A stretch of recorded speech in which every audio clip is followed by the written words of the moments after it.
তেসরা ডিসেম্বর বিশ্ব দিব্যাঙ্গ দিবস। এই দিবসকে সামনে রেখে সারা রাজ্যের সঙ্গে গোমতী জেলার উদয়পুর মহকুমায় জেলা প্রতিবন্ধী পুনর্বাসন কেন্দ্রের সার্বিক সহযোগিতায় উদয়পুর টাউন হলে পালিত হয় এই দিনটি। গোমতী জেলার বিভিন্ন মহকুমা থেকে দিব্যাঙ্গজনদের উপস্থিতিতে এই অনুষ্ঠানটি পালিত হয়। উপস্থিত ছিলেন উদয়পুর পৌর পরিষদের চেয়ারম্যান শীতল মজুমদার, গোমতী জেলার মুখ্য স্বাস্থ্য আধিকারিক ডাক্তার কমল রিয়াং, গোমতী জেলার অতিরিক্ত জেলা শাসক বিনয় ভূষণ দাস সহ বিভিন্ন দপ্তরের আধিকারিকেরা ছিলেন উপস্থিত। বক্তারা বলেন, দিব্যাঙ্গজনেরা আমাদের ঘরের ছেলে অথবা মেয়ে, তারাই কোনো না কোনো সময় এই রাজ্যের সুনাম অর্জন করতে পারবে না কে বলতে পারে। আমরা দেখেছি এরকম অনেক দিব্যাঙ্গজনেরা পড়াশোনা করে বিভিন্ন দপ্তরে উচ্চ পদে আসীন হয়ে মানুষের জন্য কাজ করে যাচ্ছে। সুতরাং তাদের অবহেলা করা মোটেই কোনো মতে কাম্য নয়।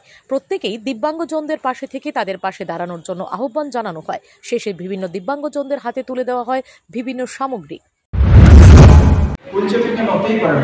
কিন্তু উনি আমাদের মানবের জন্য, মানব সভ্যতার জন্য অনেক কিছু দান করেন, অনেক কিছু বিজ্ঞানের অবদান রেখে গেছেন। তো আমরা দিব্যাঙ্গজনদের এই জন্য অক্ষম বলি না, আমরা তাদেরকে বিশেষভাবে সক্ষম। তো আজকের দিনটাকে তাদের সম্মান দেওয়ার জন্য, এই দিনটাকে উপলব্ধ করার জন্য এবং এই বিষয়ে আরও অ্যাওয়ারনেসের জন্য আজকে আমরা সবাই মিলে এখানে সমবেত হয়েছি এই দিনটা পালন করার জন্য।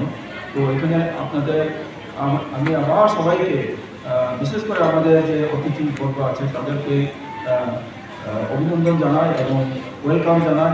আপনারা যারা দূর দূরান্ত এসেছেন তাদেরকেও আমি অসংখ্য ধন্যবাদ এবং ওয়েলকাম জানিয়ে আমার বক্তব্য এখানে